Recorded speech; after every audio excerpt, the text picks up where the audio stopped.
Segunda parte de video de clase de electroestimulación muscular. La primera clase correspondiente a introducción sobre electroestimulación muscular. En la primera parte vimos asociado a personas con problemas de inervación, por lo tanto en esta segunda parte veremos las bases para las personas sin problemas de inervación.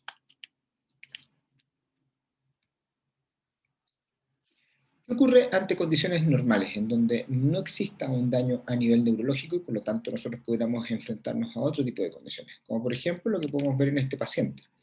Un paciente operado en una reconstrucción del ligamento cruzado anterior, donde vemos que su rodilla izquierda es la que está operada y vemos ese nivel de contracción que lo podemos asociar inmediatamente al fenómeno llamado inhibición muscular artrogénica. En este paciente podemos observar qué es lo que ocurre respecto de la condición en su cirugía. Y por lo tanto, quizás la ayuda con algún tipo de electroestimulación pudiera ser una opción terapéutica u otras herramientas como ya hemos visto como la crioterapia o la electroanalgesia. ¿Qué pasa, por ejemplo, con el siguiente paciente, donde tenemos un paciente que está haciendo ejercicios para la musculatura intrínseca del pie, su pie derecho está indemne, no hay ningún problema, pero cuando lo comparamos, por ejemplo, con este paciente, que es el mismo paciente, pero con su pie izquierdo, que es un paciente con un esguince de tobillo, en donde ha estado inmovilizado por una semana, vemos el nivel de inactivación que presenta la musculatura, y que obviamente es muy diferente a lo que ocurre con su pie indemne. Por lo tanto, quizás ahí la electroestimulación nos podría ayudar. No tenemos claro si en este paciente es el fenómeno de inhibición muscular artrogénica lo que está ocurriendo, pero podría ser un factor que tributara a esto, y por lo tanto la electroestimulación podría ser también una herramienta, y se ha visto evidencia que habla sobre los elementos de la musculatura intrínseca del pie y la activación de esta gracias a la electroestimulación. ¿Cuáles son los mecanismos de acción que tiene la electroestimulación en el caso de personas con una inervación correcta, pero donde la activación muscular no está lográndose? No hay una buena actividad, no hay un buen reclutamiento de unidades motoras, ya sea por problemas de coordinación muscular o por problemas más bien asociados a atrofia u otros elementos. Por lo tanto, sabemos ya que es más sencillo estimular el nervio motor, ¿ya? Y por lo tanto es mucho más complejo llegar a la estimulación del mismo músculo. Por lo tanto, cuando nosotros tenemos una persona sana, la estimulación sobre el nervio motor es mucho más fácil, y por lo tanto necesitamos anchos de pulso menores y otros formatos de electroestimulación. Acá debemos buscar algo que se llama el punto motor, el cual corresponde a la zona donde hay menor impedancia al paso de corriente, donde hay mayor concentración de canales de calcio, por lo tanto tenemos la facilidad de formar potenciales de acción, y donde se necesitará menos energía para poder lograr la electroestimulación. En este punto es donde deberíamos colocar electrodos, especialmente en la zona del punto motor específico del vientre muscular, y otro que asocie al mismo músculo o al mismo grupo muscular que realice la función que nosotros queremos ver. Se electroestimula, y normalmente lo que se sugiere es que los anchos de pulsos a tratar sean entre 250 a 300 microsegundos y con un pulso de tipo bipolar cuadrangular. Nos acordamos entonces de la curva fuerza-duración, que nos encontramos con los datos desplazados hacia la izquierda versus lo que veíamos en personas con denervación, que se desplazaba muchísimo hacia la derecha. Por lo tanto, este tipo de estímulos, junto con otros elementos que vamos a ver, serían importantes en pacientes que no tengan problemas de inervación en su musculatura. Se ha visto que, por ejemplo, la activación muscular podría lograr un mayor reclutamiento de fibras musculares y, por lo tanto, provocar una mejor respuesta frente a la electroestimulación, ya asociado a que nosotros pudiéramos tener un mayor reclutamiento de fibras musculares, pero por ende también producir un efecto de disminución de la capacidad de fuerza y de fatiga en el paciente. Que se ha observado que el principio de Hahnemann también es importante acá. Veíamos como dentro de las diferencias en las clases iniciales que habían entre la electroestimulación muscular y la contracción fisiológica, que la electroestimulación muscular busca activar a las fibras de gran tamaño, versus la contracción fisiológica, que busca en un primer momento activar a las fibras de menor tamaño. ¿Ya? Por lo tanto, la contracción fisiológica versus la contracción eléctrica van a tener algunas diferencias, ¿ya? Pero en sí lo que buscan es el reclutamiento de fibras musculares. Y lo que se ha observado es que las fisiológicas tienden a buscar las unidades motoras pequeñas y la eléctrica las unidades motoras grandes. Cabe destacar que mientras más es la carga, más unidades motoras se reclutan y por lo tanto podemos llegar a las unidades grandes también con la contracción fisiológica mientras más carga tenemos. De ahí que aparecen algunos bosquejos de frecuencias y formas de estimulación que puedan tanto activar las fibras lentas como las fibras rápidas o las fibras pequeñas con las fibras grandes. Por lo tanto, podemos también pensar en esto desde el principio de Hahnemann, que plantea ya que mientras más estímulo demos, mayor reclutamiento de fibras y por lo tanto mayor capacidad de, por ejemplo, crear torque. Ahora bien, la electroestimulación muscular se sabe que por sí sola no logra mejorar la fuerza muscular, pero sí logra la activación de la musculatura y por lo tanto podría ayudar a mejorar estos elementos para poder en el paciente tener una mejor condición. Hay algunos principios que se han visto sobre la electroestimulación que pueden afectarla, como por ejemplo el grosor del tejido subcutáneo, ¿ya? El tejido adiposo asociado a este. Por ejemplo, en la activación isométrica. En este estudio lo que hicieron fue observar qué era lo que pasaba respecto del torque que se producía versus el tamaño del tejido adiposo, así como también la intensidad necesaria para poder lograr este torque y las molestias asociadas a este. ¿Ya? Es importante destacar que este estudio fue un estudio correlacional, por lo tanto, cuando se veía, por ejemplo, el grosor a un mayor grosor de tejido adiposo, se necesitaba mayor intensidad para lograr el mismo torque que cuando el tejido adiposo era más bajo, donde se necesitaba una menor intensidad para poder lograr producir el mismo torque. Por lo tanto, se planteó que en las personas que tenían un menor tejido adiposo, ¿ya? Tenían un mayor torque versus los que tenían un mayor tejido adiposo tenían un menor torque. Así también se asoció a las molestias.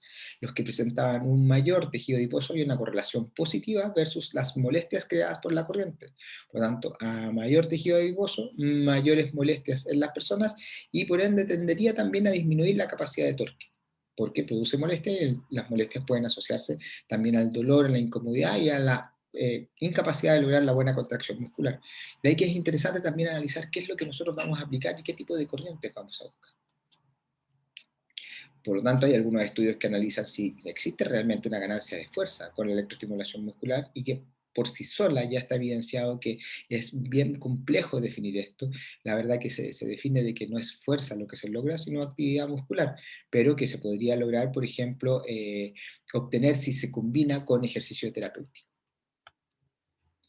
La frecuencia también es un punto importante en la electroestimulación muscular para tanto crear fuerza como fatiga. Este estudio analizó 20 Hz versus 50 Hz versus 100 Hz de frecuencia para poder lograr la electroestimulación muscular y se observó que mientras más alta era la frecuencia, mayor era la capacidad de poder lograr fuerza muscular.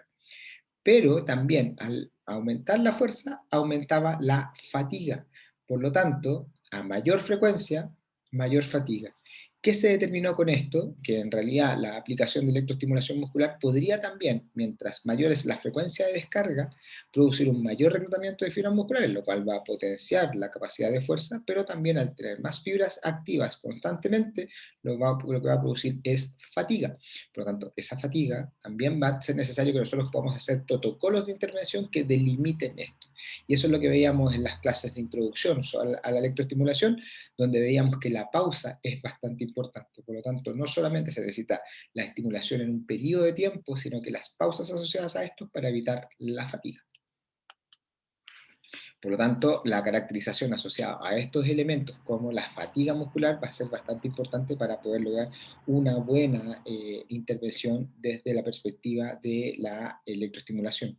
Y por lo tanto, la corriente eléctrica podría ser capaz de provocar unas contracciones y favorecer la fuerza muscular, pero necesitamos tener algo que nos permita las pausas asociadas.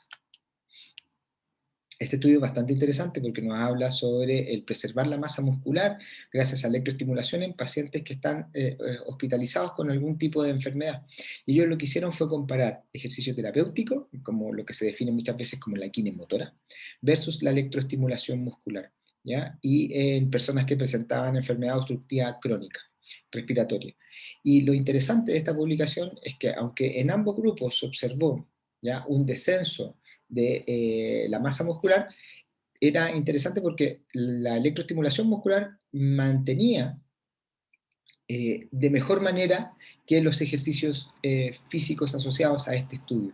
Por eso pareciera ser interesante poder intervenir con electroestimulación muscular en las personas que estén con mucho tiempo de hospitalización y que por lo tanto pudieran verse afectadas por esta en periodos prolongados de esta inmovilización o de algún elemento que no le permita tener una buena actividad muscular.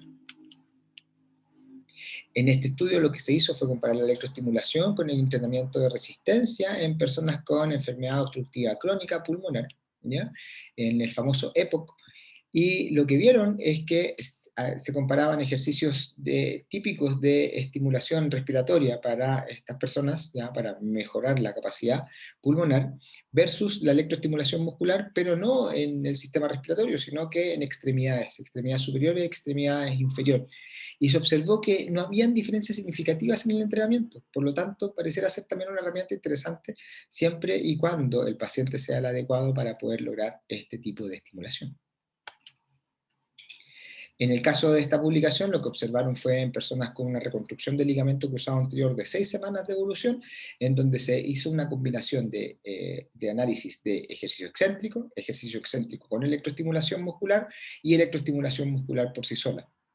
Y lo que se dieron cuenta es que la electroestimulación junto con el ejercicio excéntrico era bastante más positivo en la capacidad de ganancia de fuerza y en disminuir la atrofia muscular en las personas que se realizaba esto. Bien interesante, sí, lo que ocurre con esta investigación, en donde cuando compararon electroestimulación versus ejercicio terapéutico, la gente que realizaba la electroestimulación muscular tuvo una mejoría en la fuerza por sí sola, la electroestimulación, que versus con ejercicio terapéutico. Perdón, por ejercicio terapéutico solo. Por lo tanto, bien interesante porque es medio controvertido. En este caso, la electroestimulación por sí sola les mantuvo la fuerza, lo cual la evidencia ha mostrado que no es necesariamente así constantemente. En este caso lo que se vio fue en personas adultos mayores con problemas de caída, con fragilidad frente a las caídas, en donde se aplicó electroestimulación muscular para mejorar el balance postural, y lo que vieron es que la electroestimulación podía ayudar al reclutamiento de fibras musculares para permitir el balance. Es bien importante pensar de que las fibras musculares que se pierden más en el adulto mayor son las fibras de la unidad motora de gran tamaño, las fibras rápidas. Por lo tanto, la electroestimulación muscular que busca estimular las fibras rápidas pareciera ser tal vez una herramienta idónea para poder lograr esto en los pacientes. Y de ahí que los estudios del sistema de electroestimulación muscular llamado Whole Body EMS, en donde el autor y el gestor de este tipo de herramienta lo que hizo fue analizarlo en adultos mayores. Y por lo tanto encontró bastante buenos resultados en esto, lo cual se ha extrapolado, por ejemplo, el ejercicio físico y en personas que realizan deporte. Y ahí es donde ya nos encontramos frente a otros problemas. Pero en el adulto mayor, el mantener la actividad muscular, buscándose como sea, lo más seguro es que nos va a ayudar a evitar, por ejemplo, las caídas y mejorar el balance. Por lo tanto, ya lo que veremos en la siguiente clase es cómo se distribuye electroestimulación versus los formatos que nosotros podamos ver de esto. Y de aquí que tenemos las bajas frecuencias, la electroestimulación entregada en bajas frecuencias, las que conoceremos como neofarádicas, ¿ya? Y las moduladas de mediana frecuencia, que va a ser como muy similar a lo que vimos cuando analizamos TENS versus TIF. En este caso, lo que vamos a ver es farádicas y neofarádicas, ¿ya? Donde ya hemos conversado de algunas de estas electroestimulaciones de baja frecuencia, que son las de sistema para lesiones del sistema nervioso periférico, pero en este caso, en la siguiente clase, lo veremos asociado a personas que presentan inervación en su musculatura, pero que necesitan buscar de alguna manera la electroestimulación muscular. Por lo tanto, las de baja frecuencia serán las farádicas y neofarádicas, y las moduladas de mediana frecuencia que veremos serán las corrientes rusas o corrientes de Koch, ¿ya? Por lo tanto, haremos algo similar a lo que conversamos cuando vimos TENS versus TIF, ¿ya? En este caso, farádicas versus rusas, en donde pareciera ser los mismos principios que hablábamos en TENS y en TIF, pero hablando desde la analgesia, en donde cumplían con los mismos efectos. En farádicas versus rusas pareciera ser lo mismo, en donde se cumplen los mismos efectos, pero son algunas características físicas de las corrientes las que las van a limitar. Es por eso que veremos qué es lo que ocurre en músculos sin problemas de inervación, cómo se aplica, cómo se realiza, y eso lo veremos en la siguiente clase. Por lo tanto, como resumen, necesitamos analizar